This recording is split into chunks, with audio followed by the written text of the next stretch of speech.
दोस्तों आज की वीडियो है लोन ऐप से जो आपको लीगल नोटिस प्राप्त हो रहे हैं उसके संबंध में कि लीगल नोटिस आने पर क्या करें। यही आपने पढ़ लिया होगा, थंबनेल में भी मैंने यही लिखा है और इसी के संबंध में मैं आपको आज बताने वाला हूं। तो बहुत ही महत्वपूर्ण वीडियो है, आप वीडियो को अंत तक जरूर देखिएगा क्योंकि बहुत सारे लोग मेरे पास कमेंट करते हैं कि आप पुलिस आ जाएगी, क्या मेरे ऊपर केस हो जाएगा, अब क्या होगा आगे अगर लीगल नोटिस आया है। तो इसी के संबंध में बात करेंगे। तो वीडियो स्टार्ट करते हैं एक छोटे से इंट्रो के साथ।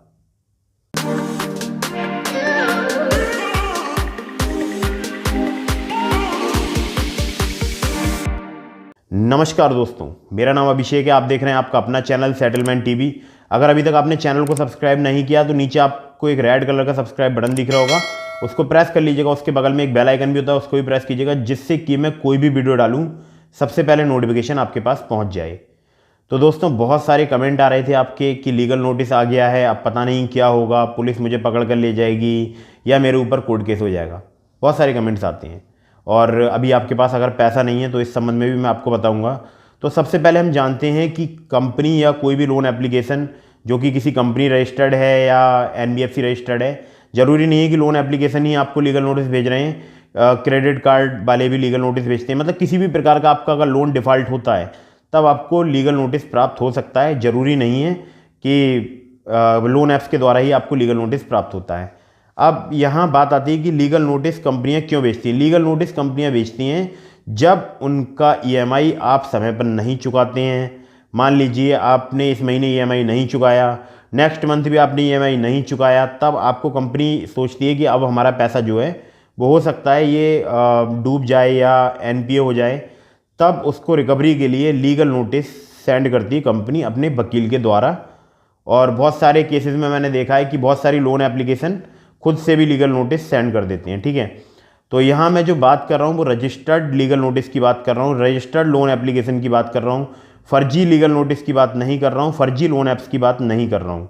फर्जी आप समझ रहे होंगे, वो आपको एक स्टाम्प पेपर पर कुछ पता नहीं क्या लिख कर यार सेंड कर देते थे कि आपके खिलाफ़ कानूनी कार्रवाई हो जाएगी, या आपको व्हाट्सएप पर मैसेज भेज देते हैं कि आपके घर पर पुलिस आ रही है, अभी 30 मिनट बाद हमारा एक एजेंट आएगा आप पुलिस को लेकर और वो आपके घर का मुआयना करेंगे, और पता नहीं क्या क्या यार उल्टा सीधा कुछ भी लिखकर फर्जी लोन एप्लीकेशन आपके व्हाट्सएप पर सेंड कर देते। और वो फर्जी वाला जो स्टाम्प पेपर पे जो लीगल नोटिस होता था नोटरी पर, वो आपको सेंड करते हैं। तो बता दूं वो लीगल नोटिस फेक होते हैं। ओरिजिनल लीगल नोटिस पे वकील का नाम होता है, उसका एड्रेस होता है, उसका फ़ोन नंबर होता है, उसका जीमेल आईडी भी होगा, जहाँ तक है ईमेल आईडी भी होगा, और मतलब सब कुछ मेंशन होगा, कंपनी का नाम भी मेंशन होगा जिसके बिहाफ पे आपको लीगल नोटिस वकील के द्वारा भेजा गया है।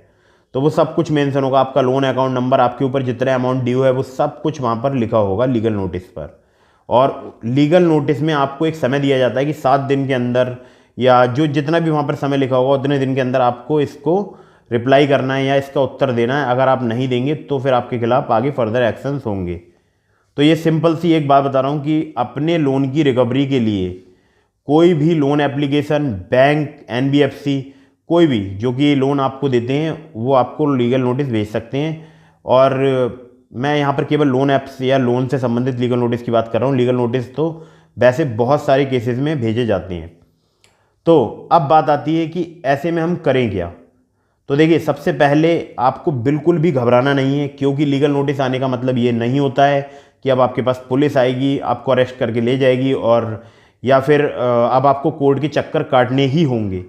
मेरी बात को फिर से सुनिएगा, लीगल नोटिस का मतलब ये नहीं होता है कि आपको पुलिस आएगी या आपके पास पुलिस आएगी या आपको कोर्ट के चक्कर काटने पड़ेंगे। अब बात आती है कि लीगल नोटिस आने पर हम क्या करें और कैसे इसका जवाब दें।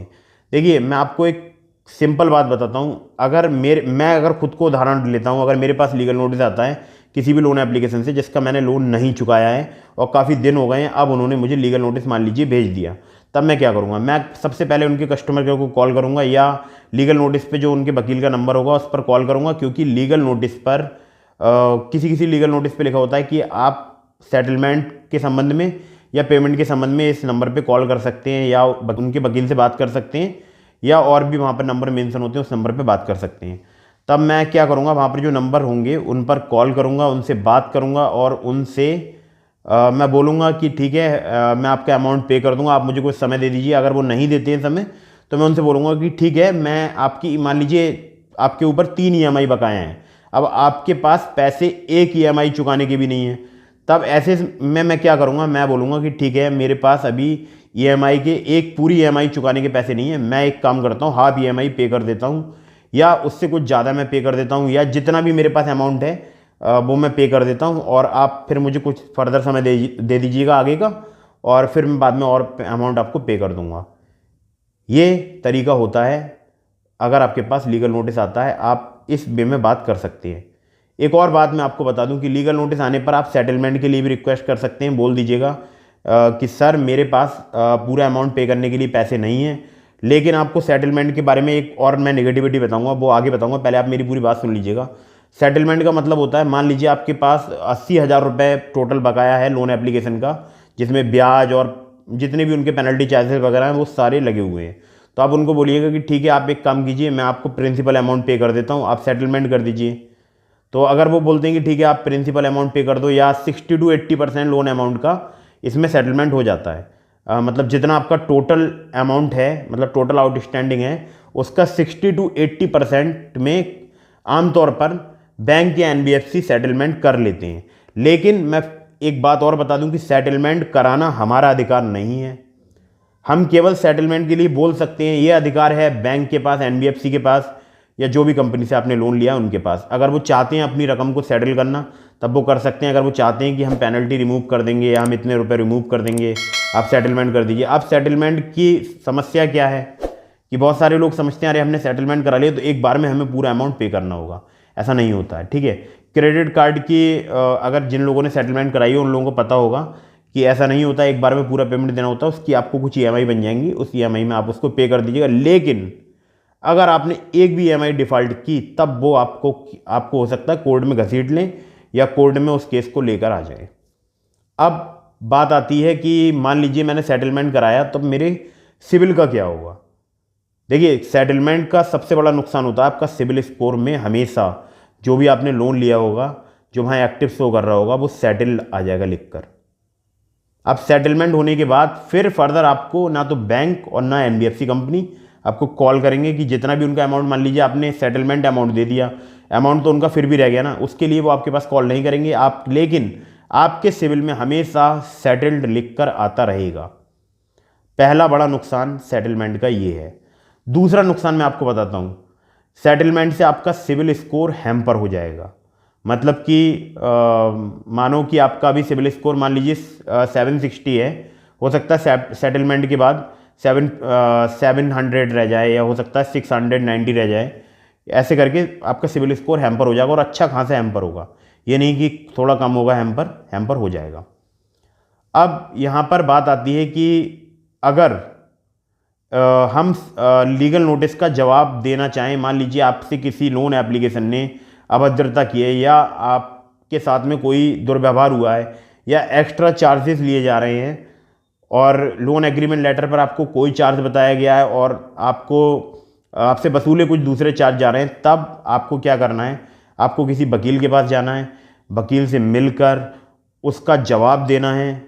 जो भी आपके पास लीगल नोटिस आया उसका आपको वकील से मिलकर एक जवाब तैयार कराना है, किसी वकील से राय लेकर आपको जवाब तैयार कराना है और उसका जवाब लेना है। मान लीजिए कोई भी मिसअंडरस्टैंडिंग है आपके या आपकी कंपनी बीच में, या कोई कंपनी का फॉल्ट है, या एनबीएफसी कंपनी का फॉल्ट है, या कोई बैंक का फॉल्ट है, और वो नहीं मान रहे हैं उस बात के लिए, और उन्होंने आपको लीगल नोटिस निकाल दिया, तब आपको वकील से बात करना है।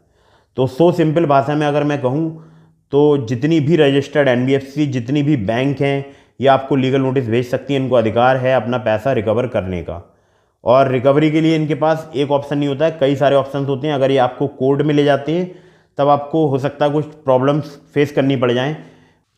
तो देखिए रकम तो आपको चुकाना ही चाहिए, क्योंकि अगर आपको किसी ने पैसा दिया है तो जाहिर सी बात है कि आपको उनका पैसा पे करना चाहिए। भले ही आप थोड़ा थोड़ा करके पे करें, पार्ट वाइज पे करें, लेकिन पे जरूर करें।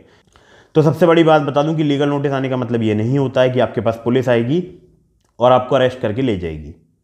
लीगल नोटिस का मतलब बस यही होता है कि अगर आप कंपनी का लोन पे नहीं करेंगे, 7 दिन में जवाब नहीं देंगे, 7 दिन में आप कंपनी से कांटेक्ट नहीं करेंगे सेटल करने के लिए, या किसी भी अन्य जो भी आपको प्रॉब्लम्स आ रही हैं उसके संबंध में बात नहीं करेंगे, तब आपको कोर्ट प्रोसीडिंग्स का सामना करना पड़ सकता है। ये होता है लीगल नोटिस का असली मतलब। ठीक है। तो बिल्कुल भी इसमें घबराने की ज़रूरत नहीं है। अगर आपको लीगल नोटिस आता है तब आप बात कर लीजिए जनरली, और थोड़ा थोड़ा करके पे कर दीजिए। उनसे बात कर लीजिए कि अभी मेरे पास इतना है, मैं इतना कर दे रहा हूँ, फिर मैं देखता हूँ, व्यवस्था करता हूँ, इंतजाम करता हूँ और मैं पे कर दूँगा।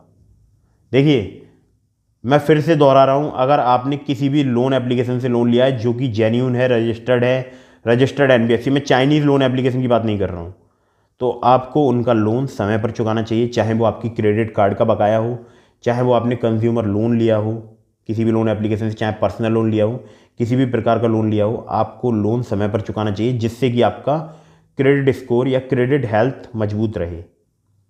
ठीक है, तो आपको बिल्कुल बात मेरी समझ में आ गई होगी। और लोन चुकाने से पहले चेक कर लें कि वो रजिस्टर्ड एनबीएफसी या रजिस्टर्ड कंपनी या रजिस्टर्ड बैंक की लोन एप्लीकेशन है या नहीं है। आगे RBI further new rules applicable करेगा। जितनी भी लोन एप्लीकेशन है उसमें फिर कोई भी कंपनी लोन नहीं दे पाएगी, बस लोन आपको एनबीएफसी कंपनी और बैंक के द्वारा ही मिलेगा।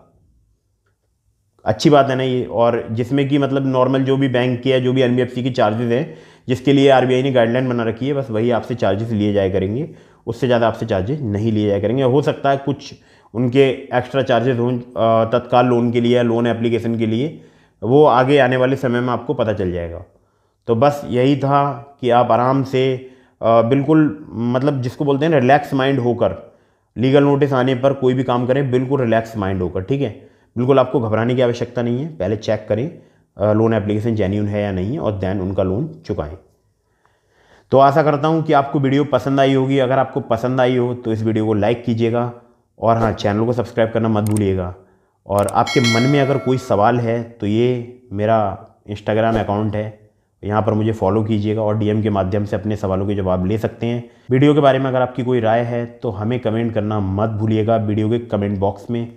और मिलते हैं फिर किसी इंटरेस्टिंग वीडियो में, फिर किसी इंटरेस्टिंग टॉपिक के साथ। तब तक के लिए जय हिंद, वंदे मातरम।